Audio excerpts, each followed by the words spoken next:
The country indeed has many greats with solutions that can solve some of its challenges. We zeroed in on a promising young Nigerian who represents a new generation of great pilots. He's an experienced pilot with a demonstrated history of working with airlines and the aviation industry in the United States. Born in Ado-Ekiti, Ekiti State, southwest Nigeria, Remi Bamishile attended Holy Child Catholic Secondary School, Ado-Ekiti, before relocating to the United States. Today, he's a skilled ground instructor and has chalked up years of experience in flight training, aerospace, and commercial aviation. He holds a bachelor's degree in aviation science from the Vaughan College of Aeronautics and Technology in New York and graduated in 2010 with the highest honors, making the President's List. He also graduated from State University of New York, Jamestown, on the Dean's List in 2008 with a degree in professional piloting. While at college, he was quite the sportsman and was recognized as a citizen worthy of esteem of the community and the city of New York for his contributions to Port Richmond High School football.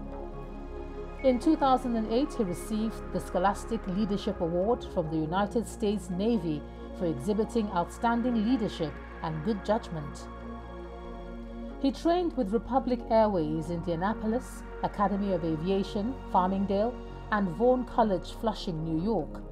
Remi represents the new generation of aviators who fuse their love for the profession with new technology to give aspiring pilots a bird's-eye view into the world of possibilities. Coming up on Diaspora Network, our chat with airline pilot Remi Bamishile. He has quite a story. Now, we sat down with this world traveler who has a unique travelogue. We find him on a picture-perfect sunny day in Orlando, Florida, gazing at the clear blue skies in anticipation of his next flight across the white clouds. Remi has always been enamored by aircraft and the technology that suspends flying objects in the air. I grew up in Ekiti State, and growing up in Ekiti back then, I remember we didn't have airports. So the idea of me going to an airport to see a plane up close was not something that was feasible at all. For me to see an aircraft as a child, it was just running around in the yard, playing with my friends, and we see airplanes cruising at high altitude. And I remember I was just running around going, aeroplane, aeroplane, and it was the cutest thing. But, you know, I knew I had the passion for planes, but obviously it's not something that I thought, oh, I'm gonna be a pilot now. But by the age of 14, the path started to shape itself. I had two toys. One was a motorized remote control car, and the other one was a helicopter that was hollow, meaning it had nothing in it. My motorized remote control car broke down. It wasn't working no more. I was really torn about it. So I opened it up, tried to fix it. I really couldn't. So I had the idea, you know what? How about I try to create a new toy for myself? And I took apart both toys. I started taking out parts out of the car. And eventually I got a rotor, I got some gears and all the parts in the house. Before you knew it, I put it all together. The helicopter was now remote controlled. Put 2 Duracell batteries in there and that was it. I called my dad, told him, hey Dad, look at what I did. And he was like, you did that? And I was like, yeah, I did. He was very impressed, of course. He lights up as he tells us what he loves the most about his profession. Freedom and adventure. And I kind of touched on adventure a little bit, but I'm gonna paint a better picture for you. You see, the freedom to soar like a bird is one that is hard to describe. The views, the scenery, but I'll do my best to paint a picture. Picture a typical day, waking up, getting dressed in full uniform, heading to JFK, and departing out of JFK, cruising around 40,000 feet over the Atlantic, and being able to watch the sun set passes you by, right? Keep that in mind. And within the next 5 hours, be able to watch the sun rise at the same time as you're coasting to Europe or Africa. I mean, just think about that. Oh yeah. It's something that is just beautiful. But not everyone shared his optimism and big dreams. Remy tells us how he pressed forward in spite of harsh words from skeptics. I remember a particular story when I was young, actually.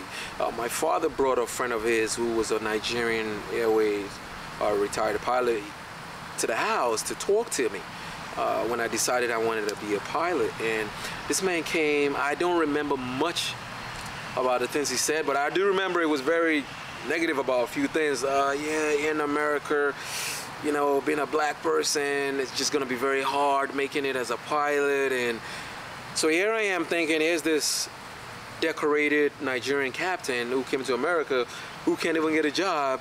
And here I am, this little wee lad. Looking up to him. Looking up to him. And the rightful thing would have been like, well, there goes that career. But no, you know, I had faith in myself. I believed in myself. While that might have been his own experience, my own experience and my faith will be a different ballgame. He talks about humble beginnings and denying himself privileges to achieve his dreams. A typical day for me was to wake up in the morning, do my chores, drink water after getting ready for school, and start walking to school. I walked several miles before I got to school. Now, I walked, if you notice, and I didn't say anything about breakfast sometimes, not because there was no car in the house, and not because there was no breakfast in the house being served. Quite the opposite. You see, around that time, it took my mother time to wake up, get my siblings, my younger siblings, ready for school, prep the meal, and then drive everybody to their schools. We were going to 2 different schools. And so for me, by the time she was done and ready, I knew I was going to be late. I was a prefect. I was a timekeeper, which is the guy that rings the bell for the assemblies and stuff. So it would be a very bad deal if the timekeeper is late. Right. You know, to the event. I mean, it was going to ring the bell for the assembly gatherings and stuff. So I had to learn at a very early age how to sacrifice my own comfort to get the job done. Today, the comfort of others is still top on his mind as Remy flies some of the biggest aircrafts, walking sophisticated jet bridges, and handling some of the world's most impressive jet engines. And now he has a heart for mentorship, having made mistakes and learning the hard way. I've had the privilege of instructing a lot of present Nigerian pilots. As a matter of fact, I did a lot of training for some ARIC pilots today who are captains, and I've helped them achieve their ATP, that's the airline transport pilot license. That's the license needed to be an airline captain. And while I'm not necessarily very active in an instructing world presently, I do take the time to motivate and mentor young folks. As a matter of fact, I'm very active on Instagram, and quite a few Nigerians have reached out to me on Instagram, and I encourage others to do the same. And here's an interesting story he shares about a young prophet not being honored in his own home.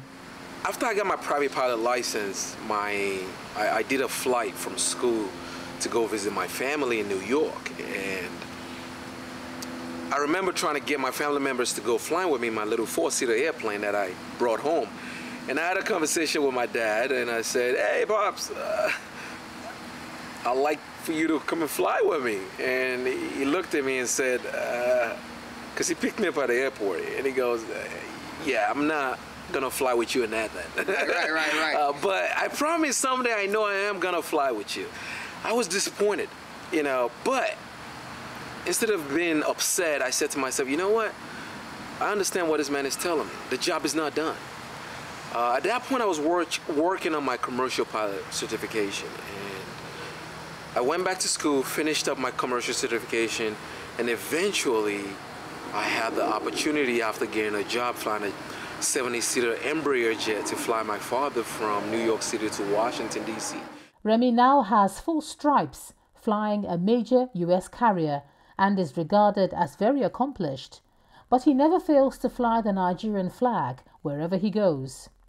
In that particular picture, that flag, holding it, was to symbolize hope. Hope for myself and for a lot of people that might come across that picture. And the reason is, you see, being a Nigerian, and there's a lot of narrative that you hear, both abroad and back in Nigeria, about what it means to be a Nigerian, or what a Nigerian citizenship might reflect. Some are good and some are not so positive. You know, there are a lot of stereotypical beliefs when you hear someone is a Nigerian. So for me, that particular moment was to showcase that that flag representing Nigeria represents that good things can and does come out of Nigeria. He smiles as he reflects on the potential of the aviation industry in Nigeria. Tourism is a very powerful thing. As a matter of fact, it's a multi-million, billion-dollar industry in a lot of countries. And I think if Nigeria could consciously start improving its tourism, the aviation sector is going to benefit from it greatly, because, you know, we have a lot of people here. It's going to give the country a chance to boost its GDP in a different way, to a whole new source of revenue, and creating jobs, and also bringing people into the country to showcase the Nigerian culture and pride and sceneries.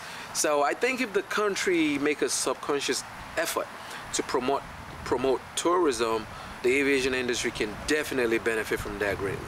And here's his advice to the next generation of aviation greats, home and abroad.